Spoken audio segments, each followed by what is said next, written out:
Mister ladies YouTube ரசிக பெருமக்களே, சித்தர்களின் அருளால் நலமுடன் பல்லாண்டு வாழ்வோம். நீரிழிவினுடைய பரிணாமம், பெருக்கம் உலகம் முழுக்க ஒரு மிகப்பெரிய ஆரோக்கியத்துக்கும் ஆயுளுக்கும் அச்சுறுத்தலாக வளர்ந்து கொண்டிருக்கிறது. மக்களுக்கு என்ன உணவு எடுத்துக்கொண்டா நீரிழிவிலே இருந்து நாம் விடுபட்டு வாழலாம் என்றும், எதை எடுத்துக்கொள்ளக் கூடாது என்பதை பற்றியும் சரியான தெளிவு இல்லாமல் இருக்கிறார்கள். ஒரு ஆங்கிலத்தில் மிக எளிதாக சொல்வார்கள், don't take anything under earth, take all things that comes above earth அப்படின்னு சொல்லுவாங்க. பூமிக்கு கீழே விளைகிற விளைச்சலை எதையும் சாப்பிடாதீர்கள், பூமிக்கு மேலே விளைகிற விளைச்சலை எடுத்துக்கொள்ளுங்கள். இது ஒரு சிம்பிள் ஃபார்முலா. பூமிக்கு கீழே இருக்கிற கிழங்குகள், உருளைக்கிழங்கு, சர்க்கரை வள்ளி கிழங்கு, கேரட், பீட்ரூட், இந்த கிழங்குகளை எல்லாம் தவிர்ப்பது கட்டாயமாகிறது. இப்ப சொல்லுங்க, சர்க்கரை வள்ளி கிழங்கு சர்க்கரை வியாதிக்காரர்கள் சாப்பிடலாம். அதுக்கு அவங்க சொல்லுகிற விளக்கம் லோ கிளைசிமிக் இண்டெக்ஸ். வேகமாக சர்க்கரை சத்தை சர்க்கரை வள்ளி கிழங்கு ரத்தத்தில் கலக்க விடுவதில்லை, லோ கிளைசிமிக் இண்டெக்ஸ். அதனால சர்க்கரை வள்ளி கிழங்கு சாப்பிடலாம். மெல்ல கலக்கிறத தவிர அதில் இருந்து குளுக்கோஸ் சத்து ரத்தத்தில் கலக்கத்தான் செய்கிறது. அதை புரிந்து கொள்ள வேண்டும். இப்ப கிழங்குகளில் எல்லாம் ஏராளமான கார்போஹைட்ரேட் சத்து சேமிக்கப்பட்டிருப்பதனாலே இந்த கிழங்குகளை சாப்பிடாதீர்கள் என்று சொல்லுகிறோம். அதுபோல அரிசி உணவை சாப்பிடுவதை தவிருங்கள், கோதுமை தயாரிப்பு உணவுகளை தவிருங்கள். சிறுதானியத்திலே கம்பு, சோளம் இரண்டிலும் தயாரிக்கிற உணவை தவிர்த்து விடுங்கள். ஏன்? அதுல இருக்கிற கார்போஹைட்ரேட் சத்து குருதியிலே உடனே கார்போஹைட்ரேட்டினுடைய குளுக்கோஸினுடைய அளவை கூட்டிவிடும். இப்போ குளுக்கோஸினுடைய அளவு குருதியில கூடினால் டயபெட்டிக் பேஷண்ட். அப்படி கூட்டாமல் இருப்பதற்கு என்ன செய்வது? இந்த காய்கறிகள் எல்லாம் தவிர்க்க வேண்டும். அரிசி, கோதுமை, கம்பு, சோளம். கம்பு சாப்பிட்டு பாருங்க இனிக்கும், சோளம் சாப்பிட்டு பாருங்க இனிக்கும்.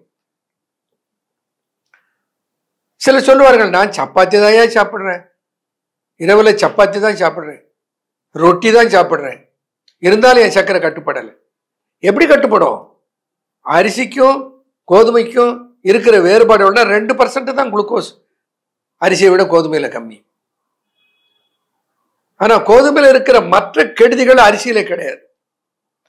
அரிசியை கைக்குத்தல் அரிசின்னு சொல்ற இப்பெல்லாம் கருவிகள் வந்து விட்டன. கைக்குத்தல் அரிசி போல தோலை மட்டும் உரித்து விட்டு அந்த அரிசியின் மீது மூடிக்கொண்டிருக்கிற பி விட்டமின் எல்லாம் போகாமல் அப்படியே உரித்து தருகிற எந்திரங்கள் வந்து விட்டன, கைக்குத்தல் அரிசியை போலவே. அப்படி கைக்குத்தல் அரிசியிலே எடுத்துக்கொள்ளுகிற வகை எதுன்னா மிகச்சிறந்தது மாப்பிள்ளை சம்பா, கருப்பு கவுனி, காட்டு யானம், தூய மல்லி, பெஸ்ட். இவைகளை எடுக்காதீர்கள்னா இந்த வெள்ளை அரிசியை சாப்பிடாதீர்கள், சாப்பிடுவதை தவிர்த்து விடுங்கள். பழக்கி விடுவது, அதெல்லாம் பழக்கி விடப்பட்டு விட்டோம். ஆகையினால தவிர்க்க வேண்டியது கிழங்குகள், அதிக இனிப்புடைய பழங்கள். பழம் சாப்பிடலாம் இல்ல, அதுல சுக்ரோஸ் தானே இருக்கிறது, அதுல குளுக்கோஸ் இல்லையே. அப்படி அல்ல, இந்த சுக்ரோஸ் வேகமாக குளுக்கோஸாகவும் மால்டோஸாகவும் மாறுகிற ஆற்றல் பெற்றது. இப்ப அந்த குளுக்கோஸை அப்படியே குளுக்கோஸா தான் சாப்பிடணும்னு இல்லை, சுக்ரோஸா எடுத்தாலும் அதுல இருந்து குளுக்கோஸ் கிடைக்கிறது. ஒன்று என்ன, மெல்ல மாற்றம் அடைகிறது, லோ கிளைசிமிக் இண்டெக்ஸ் இருக்கிறது. அது அதிக இனிப்புடைய பழங்கள், அதுல குளுக்கோஸ் கண்டென்ட் இருக்கிறது. வாழைப்பழம், பலாப்பழம், மாம்பழம், சப்போட்டா பழம், சீத்தாப்பழம், இந்த பழங்களில் எல்லாம் அதிகமான இனிப்பு சத்து இருப்பதனாலே அதை சர்க்கரை உள்ளவர்கள் தவிர்த்து விடுவது நல்லது.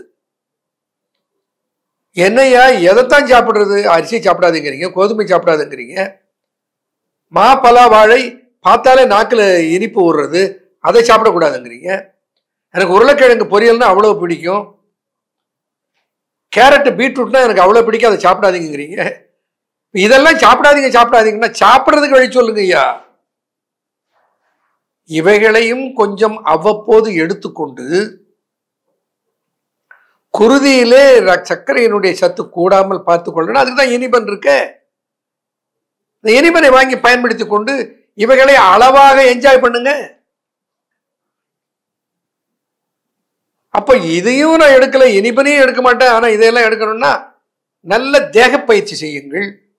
கடுமையான வேர்க்கிற அளவுக்கு 1 மணி நேரம் தேக பயிற்சி செய்யுங்கள், 1 மணி நேரம் நடைப்பயிற்சி செய்யுங்கள், யோகா அபியாசம் செய்யுங்கள், மூச்சு பயிற்சி செய்யுங்கள்.